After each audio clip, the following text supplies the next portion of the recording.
Okay, so a little background on the XL100. I bought it from a guy who said that his son tried to start the bike. It was running, tried to start the bike, and it locked up on him. So he brought it into a mechanic. The mechanic said something was wrong with the top end and that he wasn't able to get any parts for it. And then the bike went back to the owner and sat for the rest of the summer here. So I guess the only information that I really know is that something went wrong with the top end, caused the bike to lock up, and they were having a hard time finding parts for it. So just after first assessment, talked about this in my last video, but I can see that the sprocket is bent right there. It's the sprocket for the camshaft in the head. So I know that that's something that's wrong with the head, but I'm not really quite sure if that's the only thing that is wrong. So my thought process is I'm going to start putting the motor back together, try to straighten this out a bit so that the cam chain can rotate correctly, freely. Obviously, the cam chain isn't going to roll with the bent sprocket like that, so I'm going to try to bend it back a little straighter so that the cam chain will be able to circulate through. I'm hoping that will help point out any other issues. I find it strange that just the sprocket would bend by itself. Can't really quite figure out how that would happen by itself. So I'm hoping that by working in reverse order, putting it back together, I'll be able to figure out what went wrong, caused that sprocket to bend. I'm not going to start it up or anything that way. I'll make sure that I get a new sprocket before I run it or anything, but just to help diagnose what the issue is, I'm going to bend this back and start putting it back together.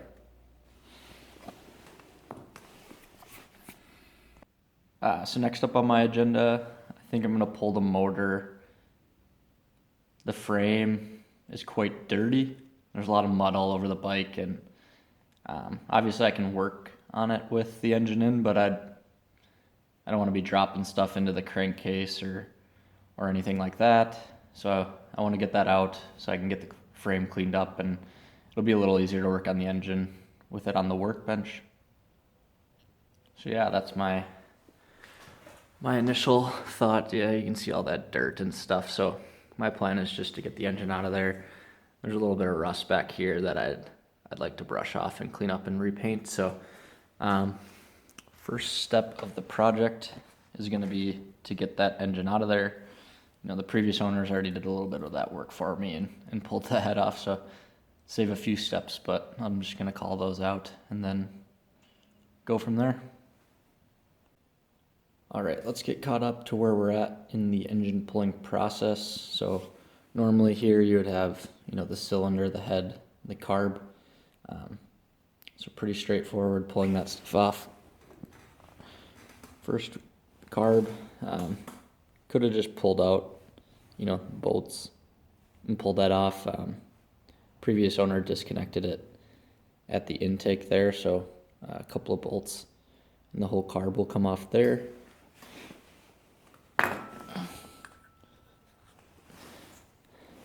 That comes into the head, the back of the head here, so just those two bolts, and the carb will come disconnected from the head.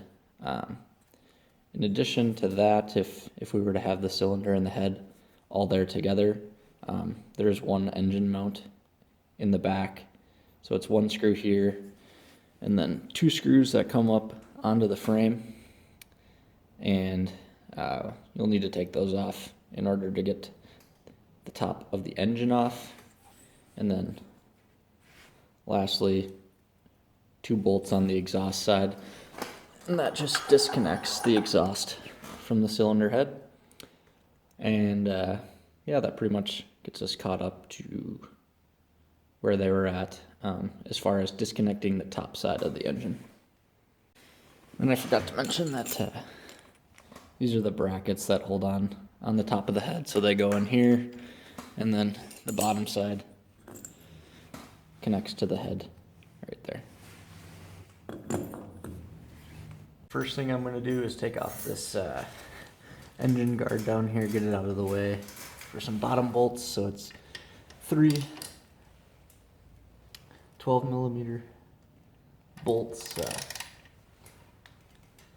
one in the front there,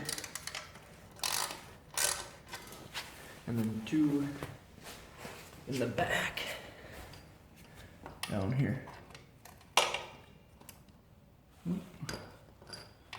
was wrong. Those ones are not 12mm. Thinking they're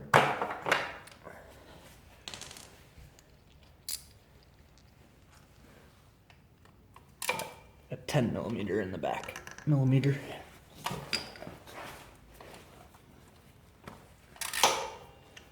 So 2 10s in the back and 1 12 in the front.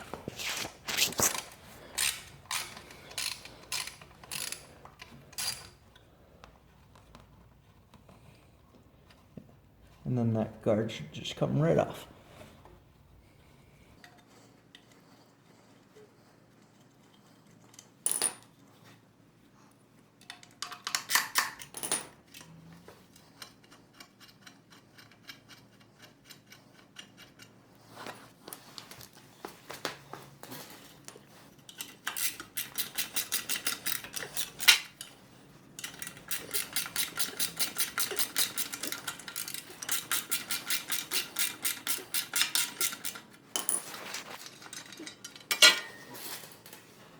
Alright, I'm going to try to take the chain off. Just got to pop the master link off here, so I'm just going to use a screwdriver and try to hammer that clip off of the master link that way. Just got to keep an eye on it in case it goes flying. Try to line this up on there, like so.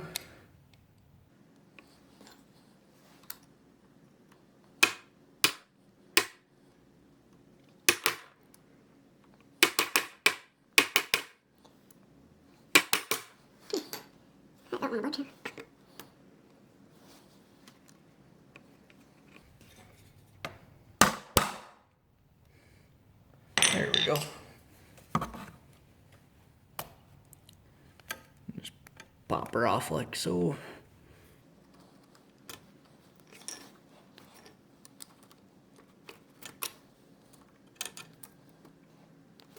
I can get myself like some UV blast or something.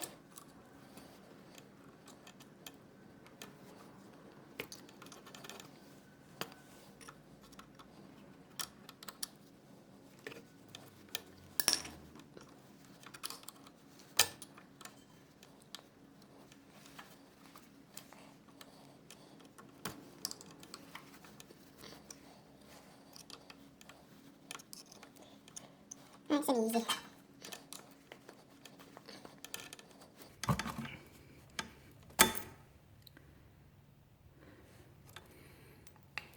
Punch this guy through.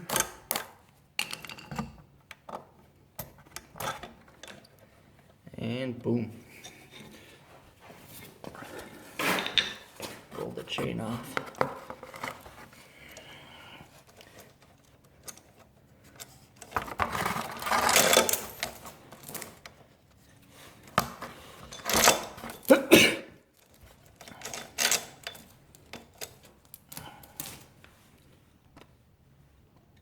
So I think the last couple of things here that are connected, not including the engine mount bolts, are this electrical connection here and then this breather hose in the back, which is pretty brittle.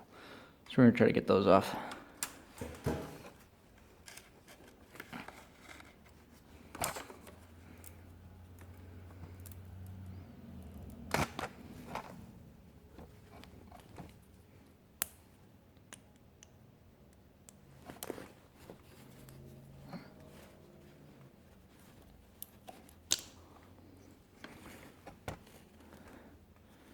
Got the electrical connector off, although it looks like it's connecting to this wire that's going back there.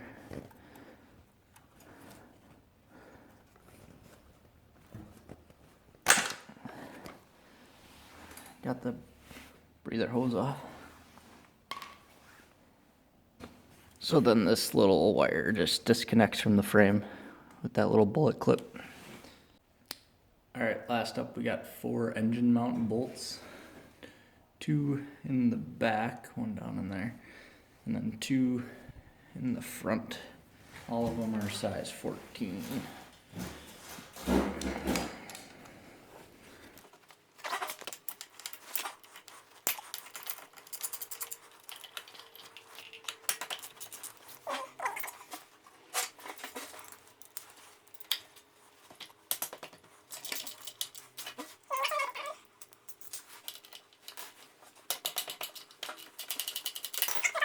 Well, with a little extra persuasion, got her out. I had to take off the front cover, holding on the engine there, and I also had to take the side cover off of the flywheel side, because it was restricting this top bolt on this side. But there we go. We have an engineless X100.